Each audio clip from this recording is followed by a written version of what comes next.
Okay, I have started the recording. It is 7:10 p.m. And I'd like to make a motion to open the May 7th, 2020 New Paltz Town Board meeting. Second. And that was Julie and Dan. And so just a reminder, when we're seconding things or making motions, if you could use your name, it's going to be easier to transcribe these minutes afterwards. Just a reminder. All in favor? Aye. Aye. Great. And please stand for the, so I'll make some announcements. Based on the New York State Governor's executive order, continuing temporary suspensions and modifications of laws relating to the disaster emergency, Town of New Paltz has closed in-person access to meetings and authorized that meetings are held remotely by conference call or similar service. Tonight, for the first time, we're going to try to hold this meeting with the board members present, and we're going to be streaming it live to YouTube. I think that's working. But if people have any public comments that they would like to make, please send them to clerk@townofnewpaltz.org, and these comments will be included into the minutes. So that's all I have. And I'd like to please stand for the Pledge of Allegiance. Pledge of Allegiance to the flag To the flag of the United States of America and to the republic for which it stands, one nation, under God, indivisible, with liberty and justice for all. Thank you. And I'd like to make a motion to approve the agenda. Second, Dan. And I would like to I would like to move number 4 up to the beginning. We have a discussion and a presentation for from the Community Preservation Committee. So I'd like to have that first.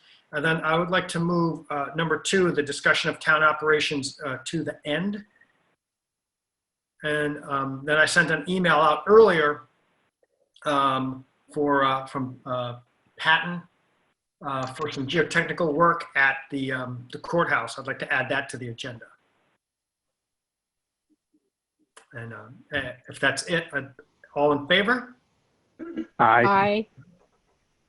And for announcements, I'd like to say, unfortunately, former town supervisor passed away recently, Carol Roper.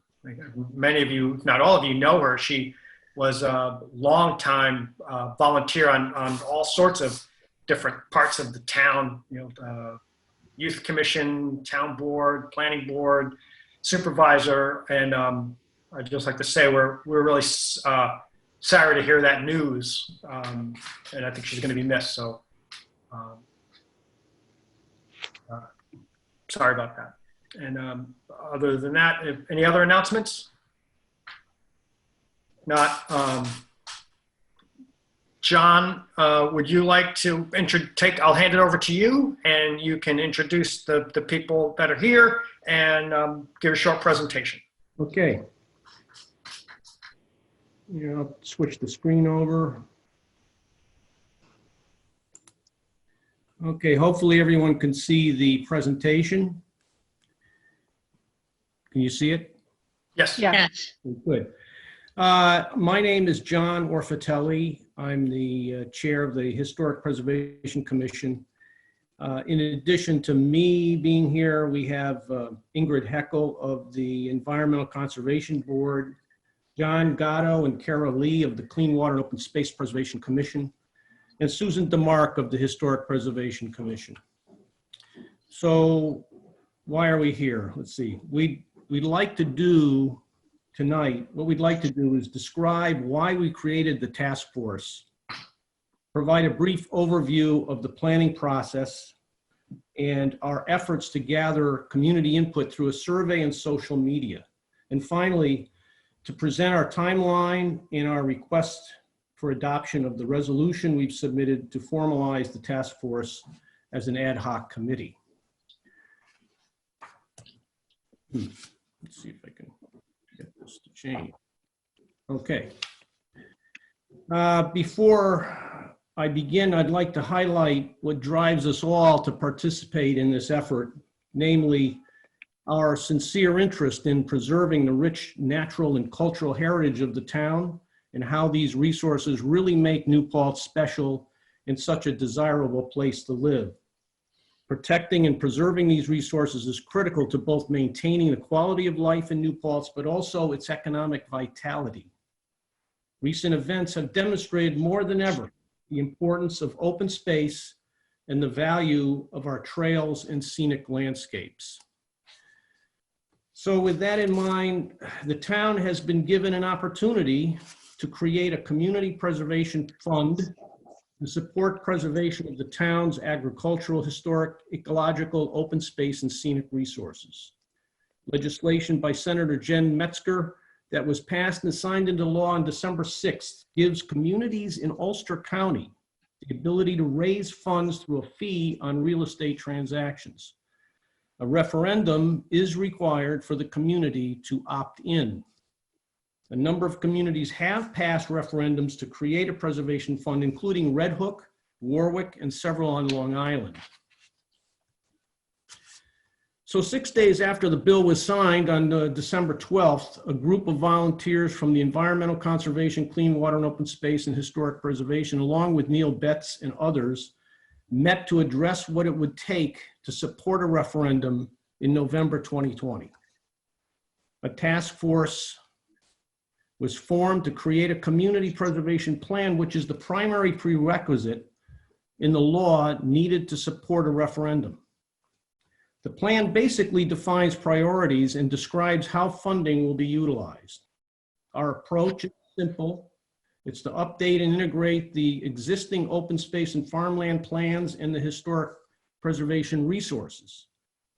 The task force has been meeting every 2 weeks and has published materials such as meeting notes, prior plans, other town plans, maps, and data to a Google Drive, as well as posting certain materials to the town website.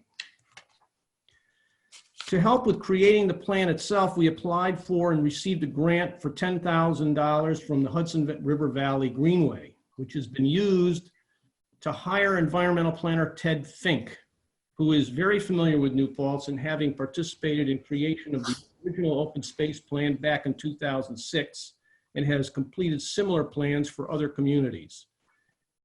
We are on a strict timeline as the state requires that the plan must be completed at least 60 days prior to the referendum. Of course, this is particularly difficult under the current circumstance. However, we are making good use of Zoom and are moving along quickly. Over the past several weeks, we've conducted an online survey using SurveyMonkey to determine public priorities for preservation and build awareness for the importance of protecting what we have. The survey was created by the task force and distributed via postcards and social media, including Facebook and the town's website. We plan to provide survey feedback to the town board on May 21st. Another recent effort to engage the community has been to request photos of favorite places and scenes from our area for inclusion in our plan. Folks will be able to submit photos to a page on the town's website. So here's the current timeline. On 5/15, we expect to complete the inventory by parcel of the natural and historic resources. On 5/21, we'll provide a preview of the draft plan and survey results. On 6/4, we'll present the draft plan. And on 7/2, we'll deliver the final plan. We'll hold a public meeting on 7/16, and on 8/6, we're looking to have the final plan adopted by the town board. So our request today to the town board is to adopt the resolution before you to formalize the Community Preservation Task Force as an ad hoc committee. Thank you. Thanks, John. I would like to just take a moment to acknowledge the incredible work this committee has done, and I'm really looking forward to, working more with them. It's a really dedicated group, and I just want to thank them very much.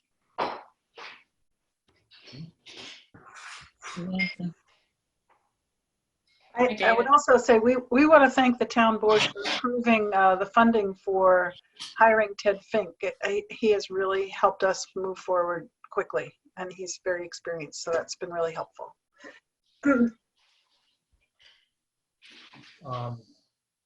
Great. And so if does anyone, do board members have any questions for John or Ingrid? You know, I've sat in on some of these meetings, not all of them. I've missed a bunch. Julie's been on a lot of them, if not all of them. It's some great progress is being made. This committee's been meeting a lot. And so the next step is just to make it more official. They'll have a larger presence on the website, sharing information. And so if there's no other questions, I'd like to make a motion to pass the resolution to create the, what is it?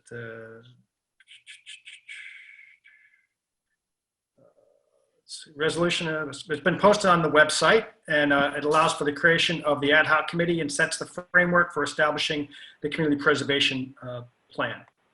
So, Dan, second. make that motion. Dan, second. we seconded you, Neil. Any discussion? I just want to say it's just to clarify, it's to establish the plan committee. Just add one more word to what you said.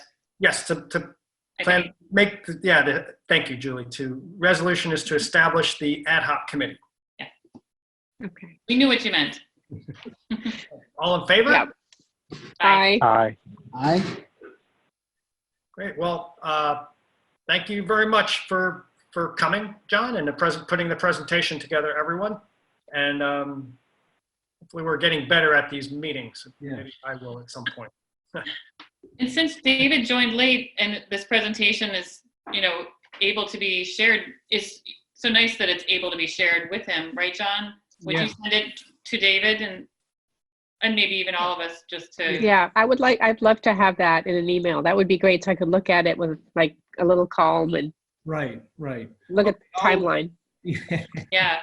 Me too. Thank you. I'll send it to you, Julie, and you could pass it around, or Neil. Sure. Yep. Sorry I'm getting on late. We had 2 cows loose on Butterville Road. That's no good. Not good. You got to get out sometime, They can't resist the green grass, Yeah, exactly. That's the problem. Boy, you guys on the other side of the Wallkill. Yeah. I like the village. With just the deer eating mahastas. All right. So if I don't know if you guys want to stick around, you're welcome to. Otherwise, we will move on to the next. The next item is and so for the clerk, just as a note, David joined us at 7:17. And so he's been part of the meeting now for a few minutes. And so I'd like to make a motion to authorize items 1A through 1C on the consent agenda. Dan, second. All in favor? Aye. Okay, and so David, you got here late. We moved a few things around. The next is discussion of the CIT banners for Main Street. And I wanted to hand it over to you, Alex, if you had some stuff to add about that. Yeah, well, it's been a little confusing. I've been working with the CIT ladies, and we've been, we started off obviously before this working on how we could, add on to what was on Main Street and get the snowflakes back for the holidays. But of course, now that's all changed. But I'm a little confused because I don't really understand why we can't hang the baskets. I mean, is it because the money used for that is being used for something else?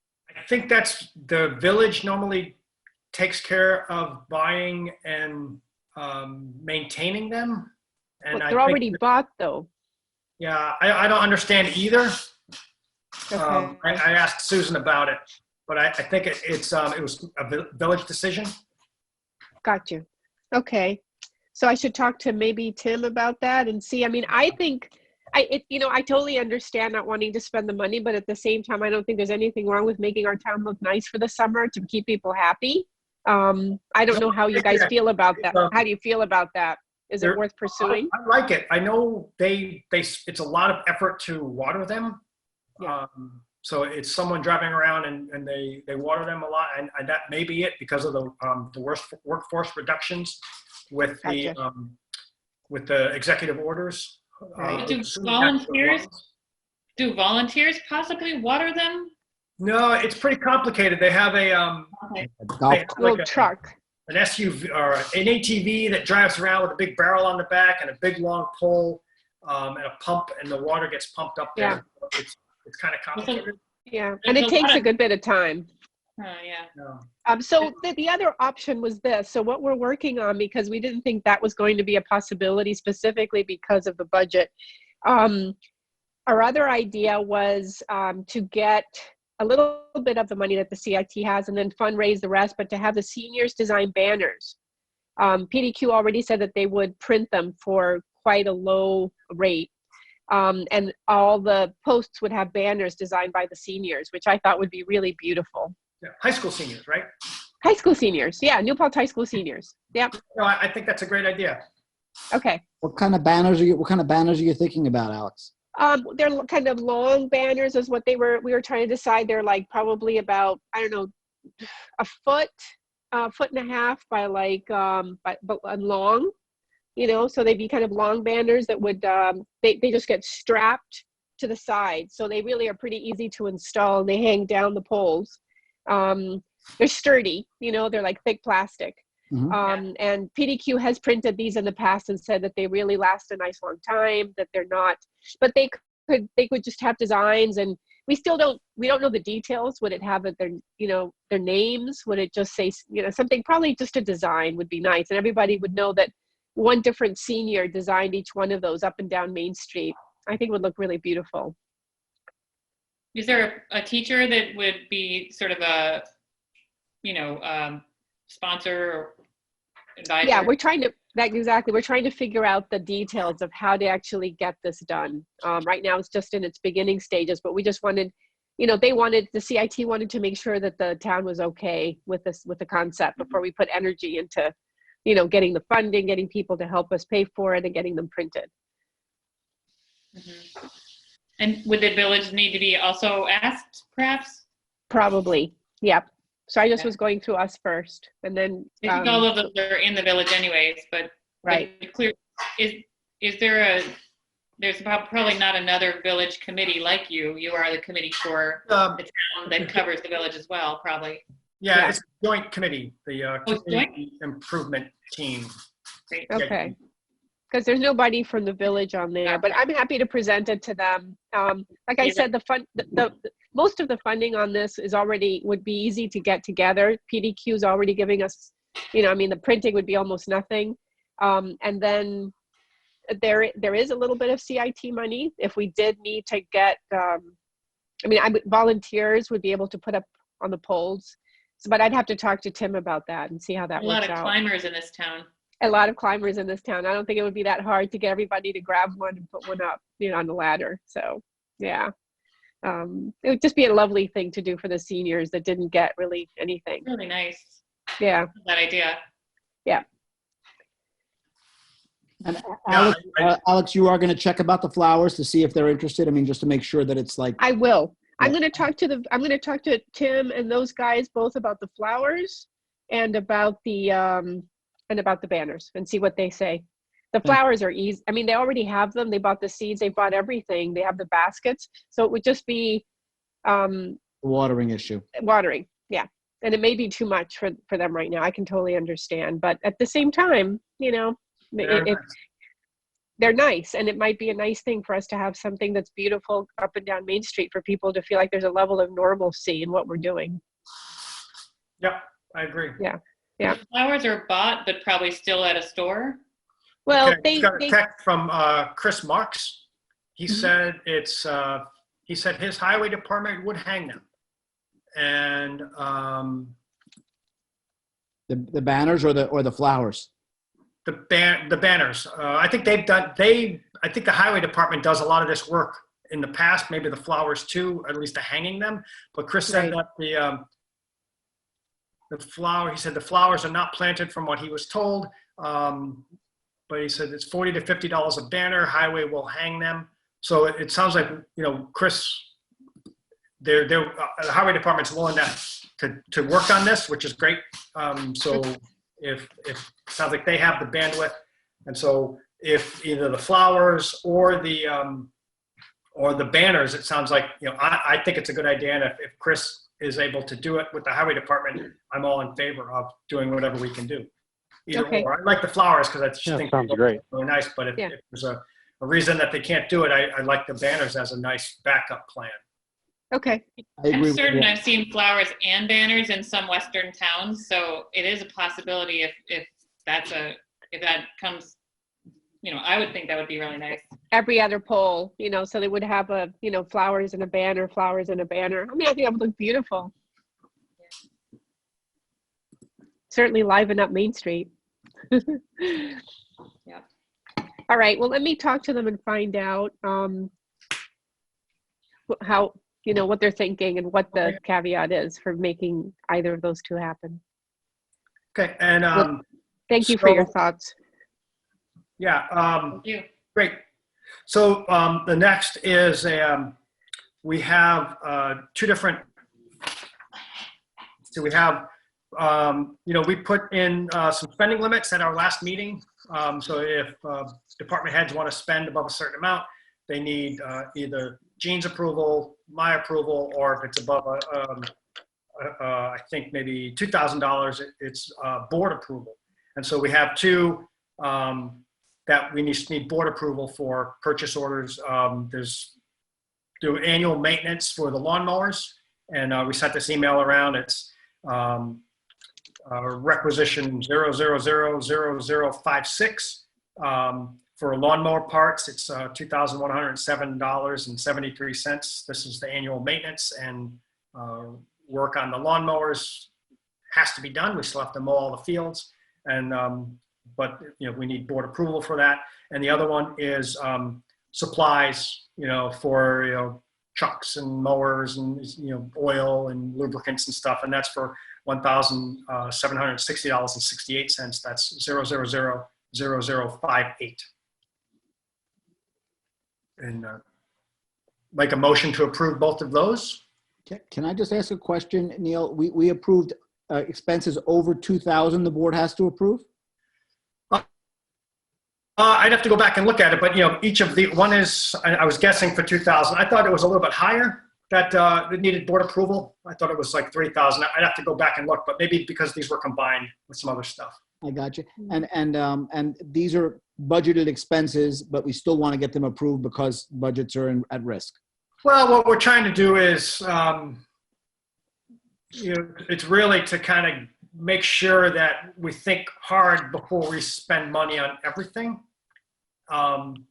Even the kind of the things that are, all of these are budgeted for, but we're also just trying to okay, let's think before we spend money. Yeah. Because we're not sure. We're going to talk about this a little bit more later on. A lot of stuff's up in the air with sales tax, state aid, and so we, we just need to be really careful. I second your motion. All in favor? Aye. The next is an item I added. It's for geotechnical work from Patent engineering firm for the construction work at the police courthouse. It is, we're bonded for this already. This is part of the construction. This is they need to do some digging and look at what's underneath the foundation, if they need to put in footings for the posts for different walls, the stuff they're building inside the building. And that is for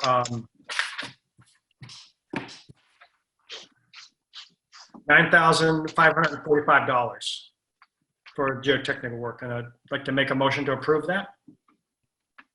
Second, Dan. Discussion? All in favor? Aye. Aye. And then, so the next is, we have a Toshiba contract. We sent that around earlier. Kind of the big discussion is, and I want to run this by the board. Currently, we have 2 copiers in Town Hall. One in the building department, one in the, in the other part of the supervisor's wing of our wonderful Town Hall. And so I asked, well, do we really need 2 copiers? It's not a huge building. And so there's a proposal there for either 2 copiers or a single copier. With the single copier, we save $60 a month. And we have the same number of copies for 1 versus 2 copiers. But the overage charges, if you happen to go over, are less with the single copier. And it's a bigger, fancier copier, and it's also the printer for the building as well. I just wanted to, it's a 5-year contract, so the savings, it's $60 a month, but that's $3,700 over 5 years. It's money. Yeah. I was wondering how much it would slow down some people, just because of if there would be printing backlogs. I know that sometimes large printing jobs can come through and then everyone has to wait for that. Yeah, I think there's always the potential for that.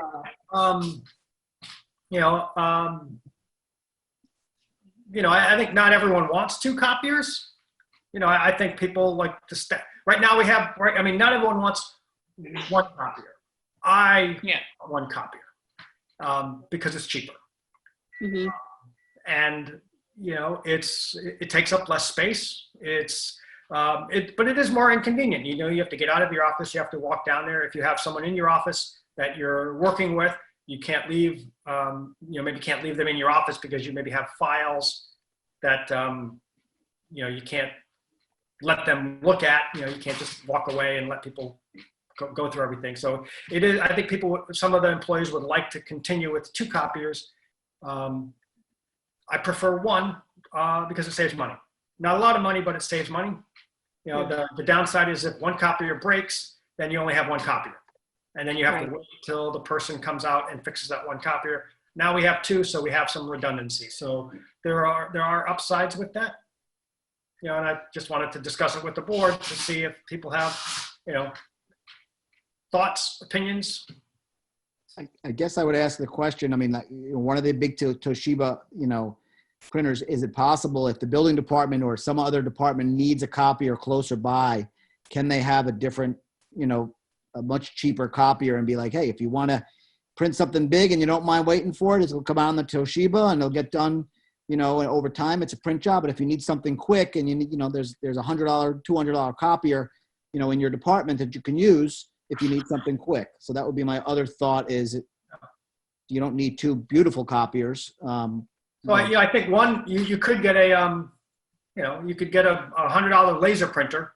Right. Black and white laser printer for, I'm not a huge fan of having tons of those because then you have lots of things to break and lots of things to pay for. Yeah. But, that might be a solution. Just have a small printer in your office if you need something really quick or something's broken. For $100, you can get a laser printer and you can, get an ink cartridge for $30. I have one right here that'll print out, 2,000 pages. Yeah. And that's pretty cheap. Yeah. One thing though is the copier. So sometimes people just need 1 copy, something quick. And there are some printers that are also a copier. Yeah. So they're also cheap. They're still cheap. They'll break down, of course, but they're not, you don't have to bring a person in to fix it generally, like those big copiers. Yeah. You just. I kind of like David's idea. It's like if you really have to, you need a backup, get a small printer. Yeah. But it's also they take up space, bigger printers. I'm also, I think that the nice thing about having a printer that you sometimes have to walk 20 feet to, makes you less likely to print. Right. Um, Well, I know that at Unison, we have a big printer that we use. We print a lot when we're going because we have performances, we have flyers and all kinds of stuff. And then we have a smaller printer, like David said, that just does the quick prints, things that you want, you know, a budget, or you want to give somebody a copy of something. So we have the one large printer that's printing the big, massive amounts of flyers and stuff, and then the smaller one, and we do fine with that. You know, we've never had a problem. The ink obviously adds up, but yeah. I mean, I like the idea of having that one big one and then one smaller $100 backup for, Yep. you know, and this way little you're printing. You're making decisions about where to send the job to, because you don't want to use all the ink. And, you know, the ink does get expensive in the smaller ones too. But Yeah. doing a one quick page, you just got to get Right. you do it behind your desk. That's one thing. You got to do 500 pages. Yeah. And you black and white versus color, you know, our small printer's black and white, so it's very cheap. Yeah. No, I'm glad. I agree. So I think we can maybe we'll lease one printer and not two. Think so. I think so. You know, I think that sounds good. When a person comes to fix the big printer, is that part of the deal? You don't pay extra for that? I think that there's a monthly fee that you pay that's included in. You know, it's part of the lease. Right. So, you know, and they come and they do maintenance on it. And, you know, so part of it is we're also in the, like, weird, you might be in the same thing. Like, if we were, like, printing out thousands and thousands and thousands of pages, we'd have a really big printer copier. Mhm. We're kind of in the middle, so it can't be too small. So it has to be big enough, but it can't be so big that it's crazy expensive. But it's still, you know, it still adds up. So Mhm. I think one higher quality one is better than two, you know, medium ones. Great. That's my preference. So we will do that. The let's see, the next is Need any approval on that, Neil, or you're just getting feedback? kind of consensus on, you know, I hate to just be like, we're doing it this way, Okay. you know, but, you know, Mhm. we can make a vote. If everyone in favor of one printer, aye. Aye. Aye. I'll Right. second it. And so that's the last thing I had. You know, the other thing I wanted to talk a little bit about, and then maybe after this we'll go into executive session. So we I really think that the current situation that we have with either the reduced workforce or the social distancing is, you know, it's been going on for what, 2 months now. It's going to go on for a little bit longer, and but there's a really good chance that we may, you know, go back to doing this again, you know, back and forth. So I've asked a lot of the department heads, you know, to fill out a survey. You know, I also, you know, our current goal is, even under the reduced workforce that we've been asked to do by the executive order, is to make sure that we can do everything that we normally do.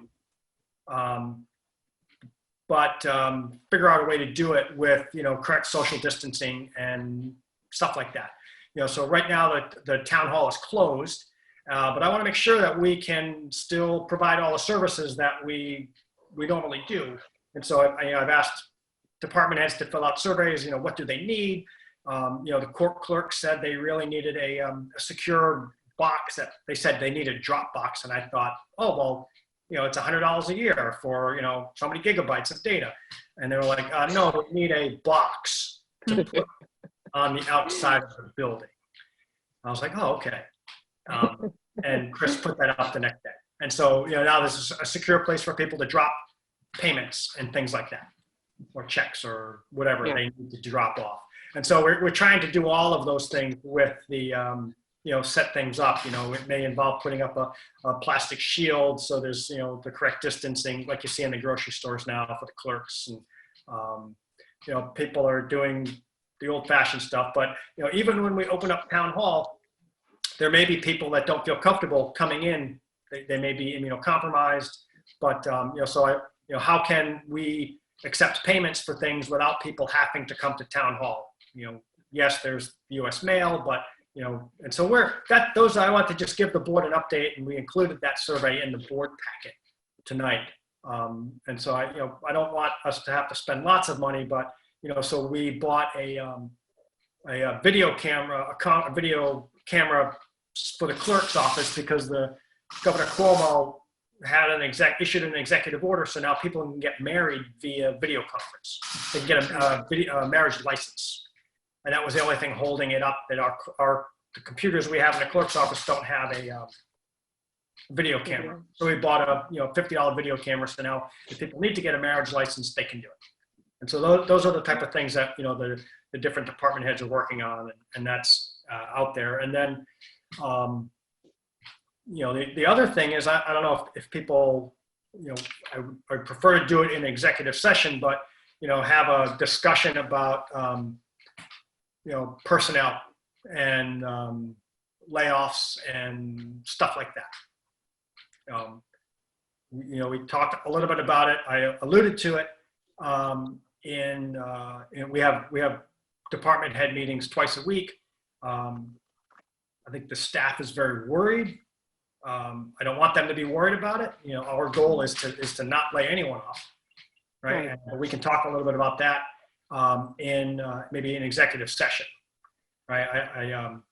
I think we have a way where we may not have to do it, and I want to talk about that, but I'm going to do that, and I'm going to turn the recording off and stop the live Zooming, and then we'll come back out. I'll try to restart them, but they may not restart again. So.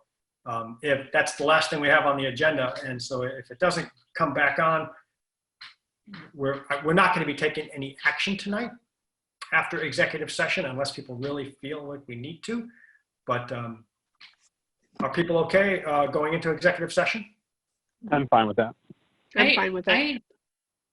I am, but I just wondered if I could ask a quick question about when I was looking at the surveys. Sure. And I thought if there was anyone else who had thoughts about the surveys, maybe there could be a moment where we could do that.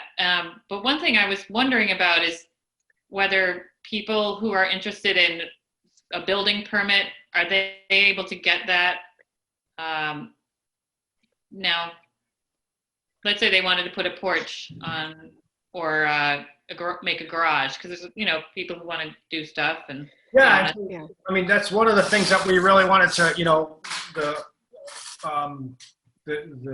construction is one of the first things that is supposed to open up with as we move off of the pause action orders. And so I think we're trying to make sure that we're ready to handle building permits and things like that, because we're expecting those to happen. But what about a person who wants to do it themselves? They don't need to, was that always allowed during this pause? Stacy is building as the code enforcement officer. She's essential. She's working every day in the town hall. And I know she's been working with people, and I'd have to go back and look at exactly what she said, but I'm pretty sure people can get building permits. Great. And go ahead. Well, Julie, I think that's a really good question, because I've had quite a few people ask me about that over in this area. Obviously, everybody's doing their home projects, but I've gotten quite a few calls from neighbors. And not neighbors, but people that I know asking me about that exact question. I think a lot of people are doing projects, and they have reached out to Stacy and they haven't gotten any answer. And a lot of them are pretty small projects, and they would love to be able to just get a quick, sure, go for it, make sure it's got this, this, this, and this, and you're good, and they haven't. And I think it's one of those things that it's keeping people busy, and it's keeping people happy. So I think that's a really good question. Well, yes. Can I just recommend that we continue this as a personnel conversation in executive session? So I think those are interrelated conversations. Yeah, I agree. Okay. And I believe the planning board is back to meeting. I think June 1st will be their first meeting back, if I'm not mistaken. Yep, they're going to be meeting, and Ulster County Department of Planning has issued a way to do meetings, and it's what we're doing now. So they're going to be using Zoom like we are, live streaming it to YouTube, And so this is kind of a test. I'm going to help Pat set this system up for the planning board and the ZBA. Does that also mean that we can have public hearings? Well, we still haven't figured out a way to let people have public comment because we can't let them into our meeting because then it's not secure. So right now, people could send comments to the planning board secretary, and that would be a way to have a public hearing. It just would not be a live public hearing like this. Do you know what I mean? Just a point of information. I thought public hearings were also suspended under the pause order. They are until after June 1st. Okay, so I just wanted to clarify then the technology actually isn't the issue there in holding it. It's that the state has also stopped it for the time being. Right. But Neil, that's not what, Neil, you were saying. You said there is a way to do it. So it's not. There's a difference between the technological way to do it and then the legal. Like, we have the technology to potentially hold a public hearing when we're legally allowed. We're not legally allowed to hold them. All I'm saying is that Neil did say to me once that we can't. His understanding was, and correct me if I misunderstood, Neil. Your understanding was that we could legally do it. I understand that just because we can doesn't mean we can. So, but from something Neil said, it indicated to me we could legally do it. So under these new guidelines, but the governor has said that they're all put off until after June 1st. Okay. Which is a couple weeks away. So yeah. Okay. I thought we could do it before if we did it a certain way. Yeah, I think so. But I'm also like, what's the point of doing that? You know, you're creating a lot of potential problems if you don't do it the right way. And then you're also doing it before the governor wants you to do it. So, but can we go, how about we go into executive session? I'd like to make a motion to go into executive session. Second, Dan. All in favor? Aye. Okay, give me a second to Zoom recording. All right, I am now recording again. So I'd like to make a motion to come out of executive session. Second. All in favor? Aye. Aye. And I would like to make a motion to implement a hiring freeze for full-time employees for the town of New Paltz until further notice. Is that captured? Second, Dan. All in favor? Aye. Aye. All right. That's all I got. Motion to adjourn? Second. All in favor? Aye. Aye. Aye. All right. Goodbye, everybody. Aye. Be well. For the record, it is 8:43. Good night. Leo's dinner time. Night. See ya. Yeah, nice flag.